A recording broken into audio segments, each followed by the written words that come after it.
A beautiful Tuesday. It's the day after Memorial Day. We are still in the tide of renewal between the spring equinox and the summer solstice, but summer solstice is just around the corner. So we are in the season also of Beltane. And Astor really would like to come and sit with us. I had to move her so I could get the camera set up. My name is Red Moon Eagle, and you're watching Daily Devotions with Red Moon Eagle. And this is Astra. She joins us occasionally. See if she'll let me show her face. She's a little camera shy.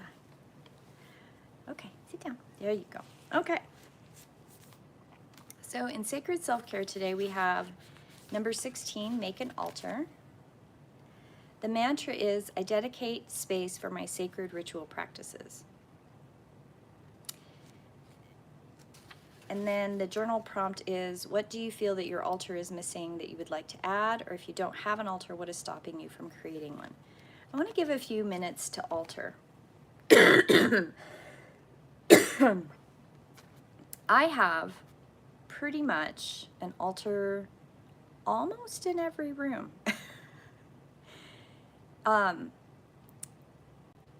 painting behind me is actually a painting that I made as a moving altar. And I create a lot of art. And when I create art that goes up on a wall, I create art that is altar-like and or could be used as an altar or part of an altar. I'm actually working on an embroidery project that the whole thing is an altar. Altars are something that I've been creating, I think, my whole life. Little nooks and crannies and I would take a bookshelf in my room and I would make an altar out of it. Or my headboard was an altar when I had an old waterbed, like way back in the 80s.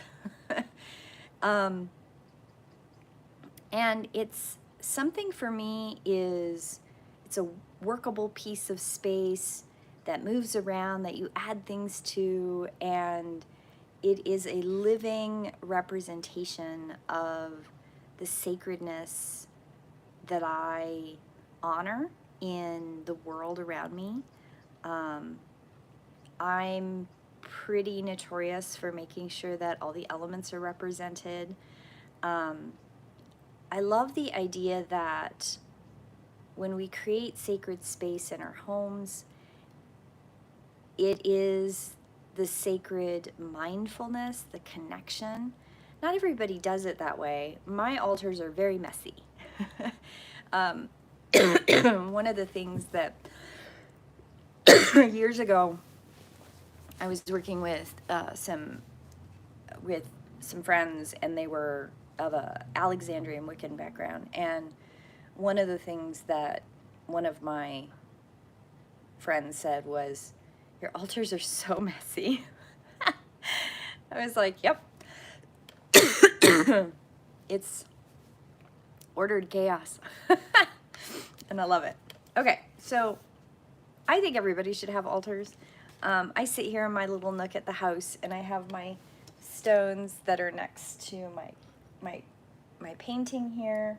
I also have, like my little embroidery nook, but I have representations of my altar here, and then I have my household altar that's right across from me. I love altar work, and I've taught a couple classes on it. It's like one of my favorite classes to teach, because the things that people think of to put on their altar to represent, or how they talk about it, is always so much fun. Okay, next card is 14, Hathor, Intelligence. She is the mother of all women.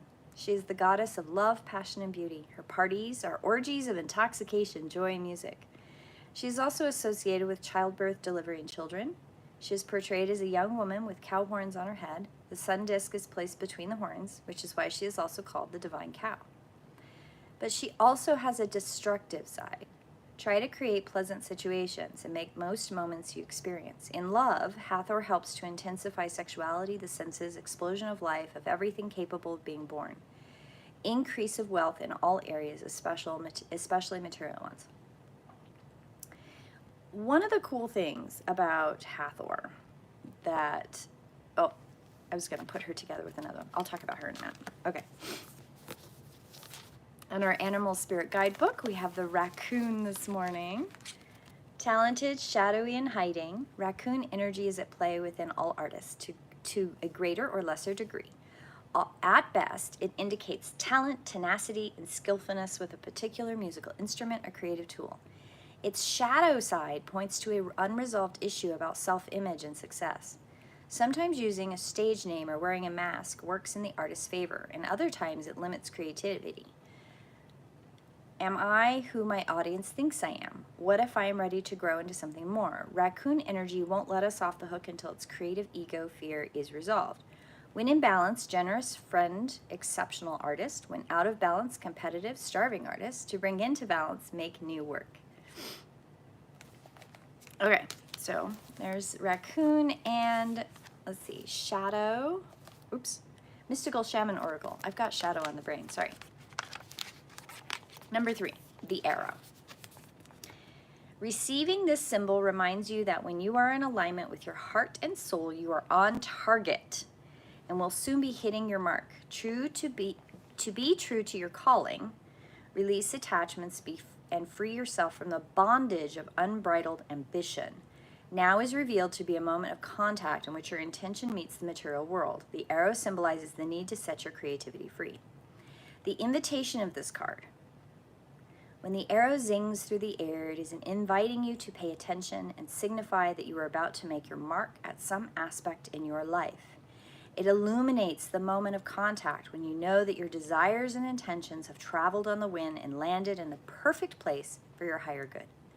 Trust that your job is to be relaxed yet focused, keeping your eye on the prize yet releasing your intention with full expectation that it will land as it's supposed to. Don't worry about the how or the exact form. This is not a time to interfere with the manner in which the arrow flies. It will make its mark and you will have cause to celebrate. The medicine of this card. This is a time to admit that by continuing on the path you are on, you might be shooting yourself in the foot. Could it be that you've become too attached to winning, this game you have missed the true mark? What if your arrow is never meant to land where you wanted it? Now is the time to regroup and ask yourself if what you desire is really worth your energy. This is a sign that something better is waiting. Consider the wisdom of not getting what you want. Suffering in this case is a pathway to heal parts of you that feel unworthy. The parts that worry there isn't enough. Make peace with those voices. What is truly yours will be waiting for you. Okay. So a couple things have come up. We have a lot of creative cards, okay? So raccoon, arrow, and Hathor. So I want to read a little bit of Hathor again. She is associated with the goddess of love, passion, and beauty. In love, Hathor helps intensify the senses, explosion of life, of everything capable of being born, increasing wealth in all areas, especially material ones. Okay? And then raccoon is about creativity. Talented, shadowy, and hiding. Raccoon energy is at play. Indicates talent, tenacity, skillfulness with a particular instrument. And it also shows us we mask. Okay, so when in balance, generous, friend, exceptional artist. When out of balance, competitive, starving artist. To bring into balance, make new work. So from the Shaman Oracle, with these 3 cards, the thing that came up was that when we are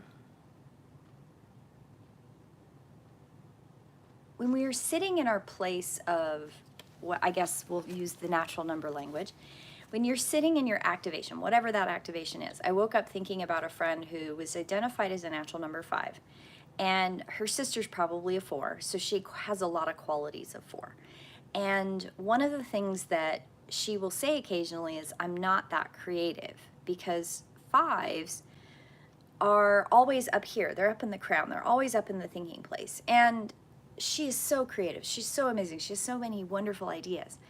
But there's this natural number 4s are in lower abdomen, and their shadow dialogue has something to do with disappointment or aloneness. Fives are, they don't know enough. It's all mind. And it's also the shadow of shame.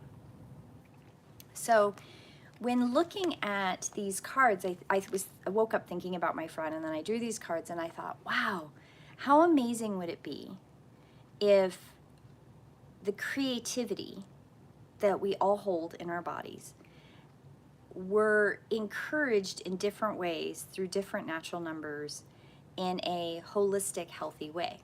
And Hathor is the women's creative energy too, and we create life. Women in general, if you hold those body parts, you have the potentiality to create new life. So you connect in a different way with goddess energy than someone who does not have that particular thing. It doesn't mean it's better or worse. No one is better or worse. Nobody's capabilities are better than or worse than anyone else. And the raccoon is also creativity. And the raccoon creativity is also play. Raccoons love play, and they're so smart. What I like to talk about is the shadow of the raccoon hiding behind the mask. And I want to talk about that because that leads to the arrow. And I'm going to talk about it from the best that I understand of how people who are not neurodivergent pretend or they mask. And most of them don't, that I know of. But I think everyone masks a little bit when they're uncomfortable, when they're in not safe situations, or they feel shame, fear, or disappointment. Like they don't feel like they can be creative. And I think there is a level of defensiveness that comes in with people who are masking when it has to do with their shame, fear, disappointment, their shadow cycle. Because from a neurodivergent perspective, masking is safety for most of us. And I say us because through many conversations with other people who are neurodivergent that have masked for a long period of time, it is at least when we all talk about it together, it is a form of safety. It keeps us safe. Where it seems like other people that mask, it goes from a shadow perspective. And I think those are two very different perspectives of how masking comes into play. And when you're hiding your artistic self, when you're not able to be as creative as you want to be, and I think everybody can be creative. I think everybody has a potential to draw and paint and express themselves creatively. I think there is a awful paradigm that, well, I can't draw, I'm not an artist, or I can't make paintings, so I'm not an artist, or I can't sew, so I'm not an artist, or I'm not this, so I can't be. I think those are toxic things that have come into our world that don't belong there. We would not move forward in industry, we wouldn't move forward in creativity as a culture if not everybody had the potentiality to create new things, to be creative. And the arrow, how the arrow comes into play with this is it illuminates the moment of contact when you know your desires and intentions have traveled on the wind and landed. The arrow is reminding you to stay in alignment with your blueprint. And when something comes at you, the creative force of recognizing this is a new avenue in my blueprint, I can go this direction, and also honoring that you and your higher self, when you created your blueprint, you made a whole bunch of choices, and the directionality of your purpose, and I don't mean purpose like capital P, but everyone has many purposes in their life. It's very rare that I meet somebody that has only had one purpose ever in their life, and they're usually very young and they don't live very long. Their purpose is very designed intentionally by themselves and their higher self. The rest of us have lots of purposes. Every person you meet, there's a reason for that. That is your purpose. What is your purpose in that connection to that other being? Who the hell knows? Your higher self probably wrote a book about it. there's so many potentialities. Everything has a reason, everything has a purpose, everything has meaning. And I mean that in a good thing. Even a seemingly bad event is a good thing. It gives a redirect, it gives you an arrow of direction.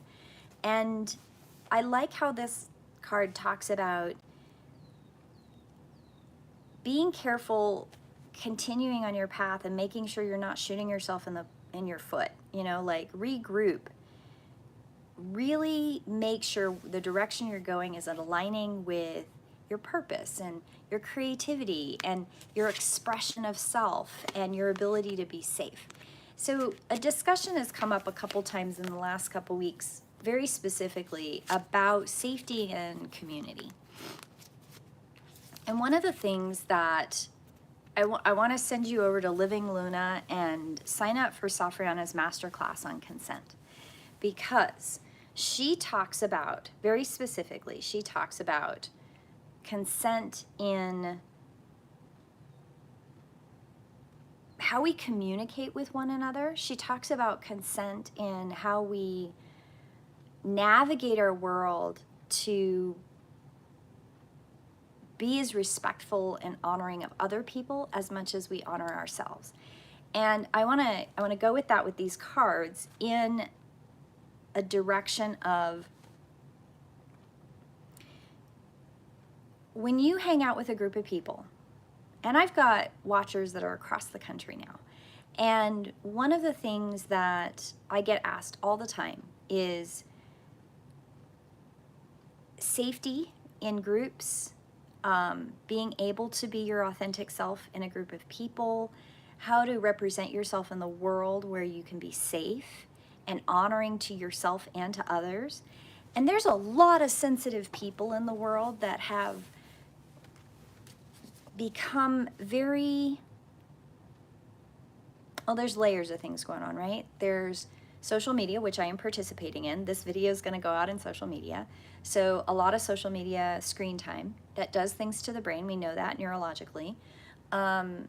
And we also know that people become more and more isolated because of that. We have a society where empaths are not honored, energy sensitives are really not honored.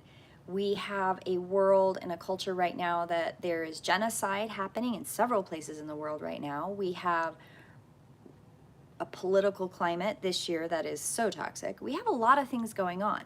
So all of that is going on in the big outside, right?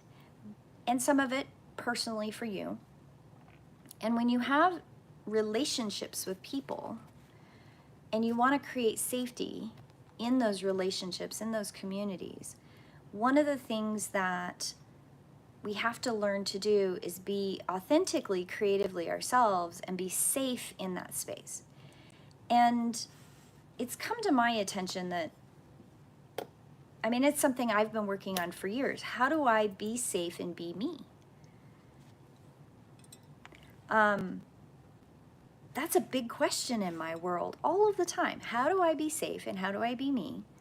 Because confusion is my number one state of shadow if I'm confused. But when things become clear, clarity is love.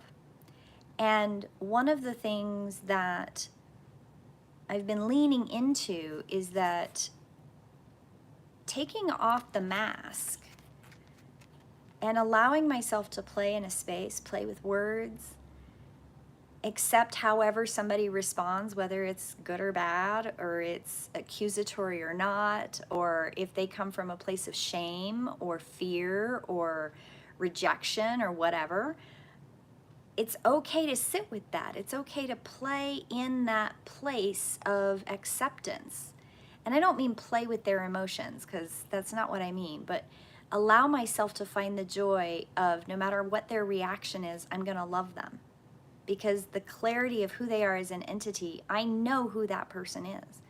And when I tell you I've never met an evil entity, not really, not a true evil entity. I've had bad things happen, so to speak, but I've never truly met an evil entity. And the raccoon is a reminder of that. No one I've met is evil. I've met people who are really far off their blueprint, and I've met people who've done bad things. Absolutely.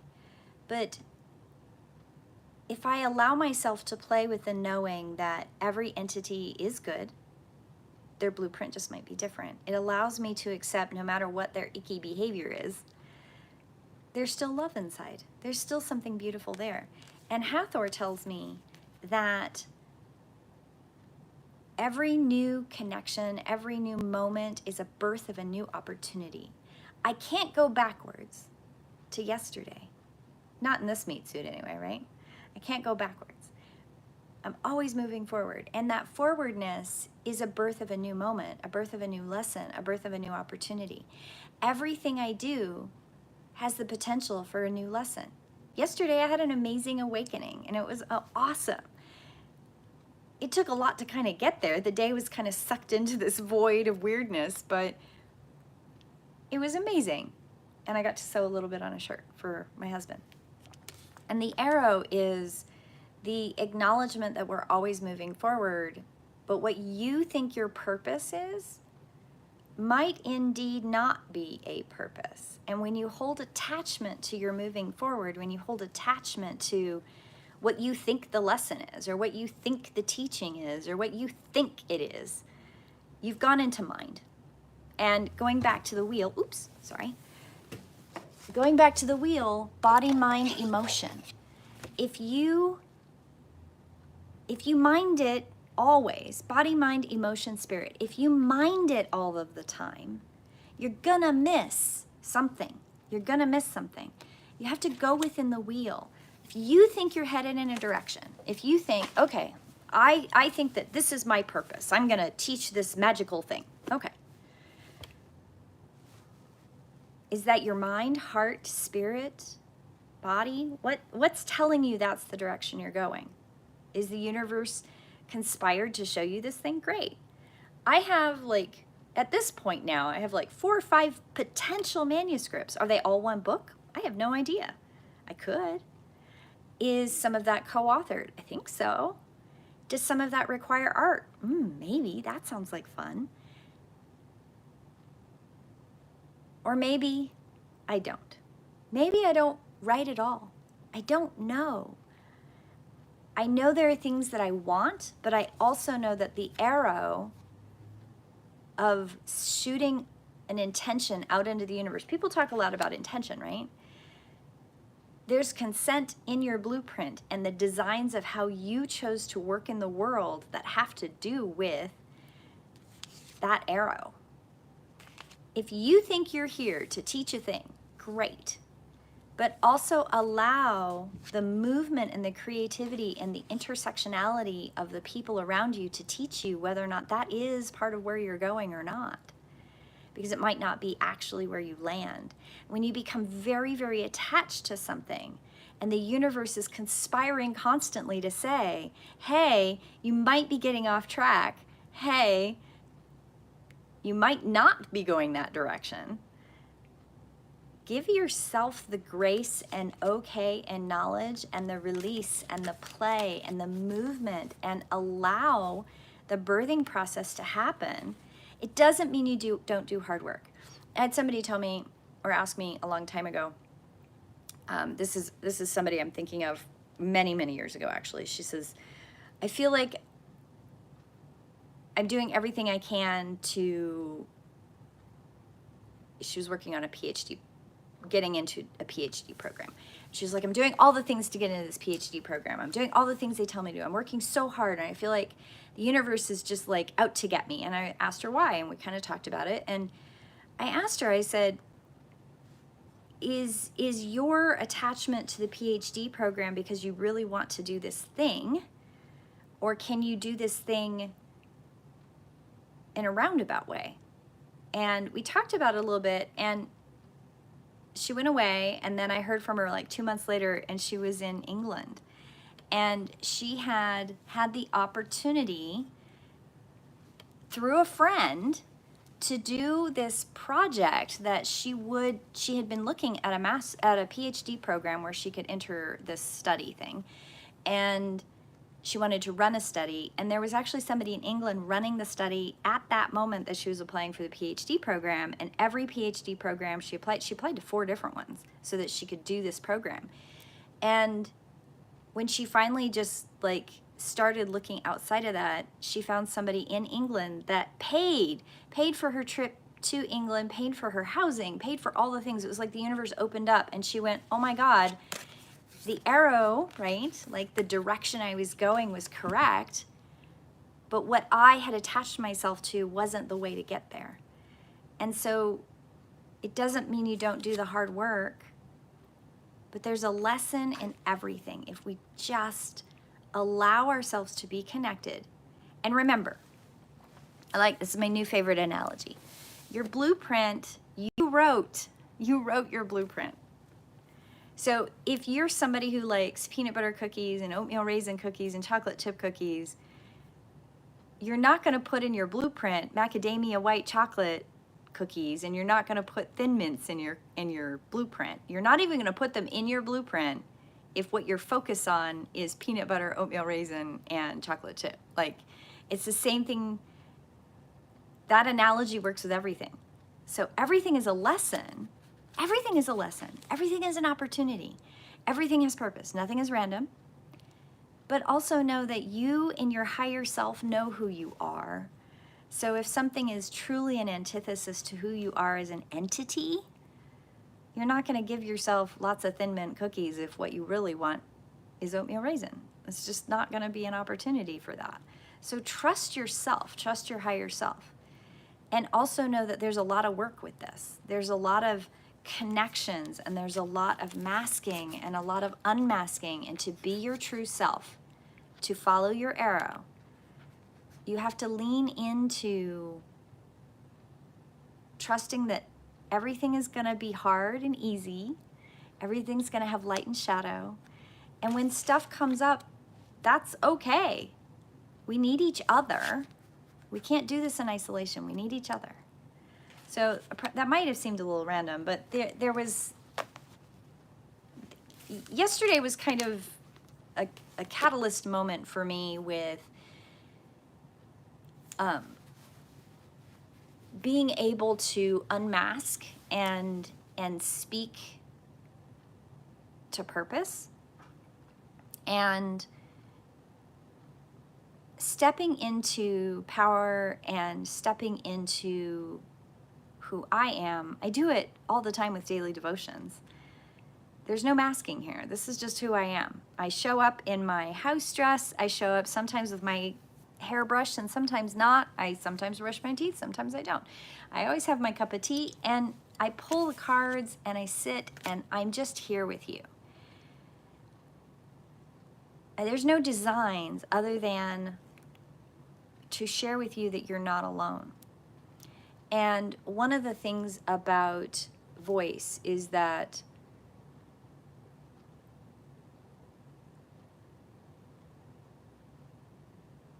our voice and our messages can seem hurtful.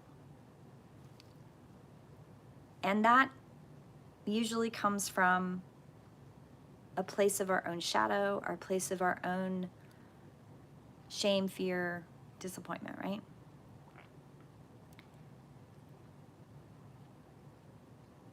When I lean in to who I am, what I'm here for, accepting that everything's a lesson, accepting that everything is connection, that everything is a part of the pattern, that everything has purpose, that everything is love. When I lean into that in each moment,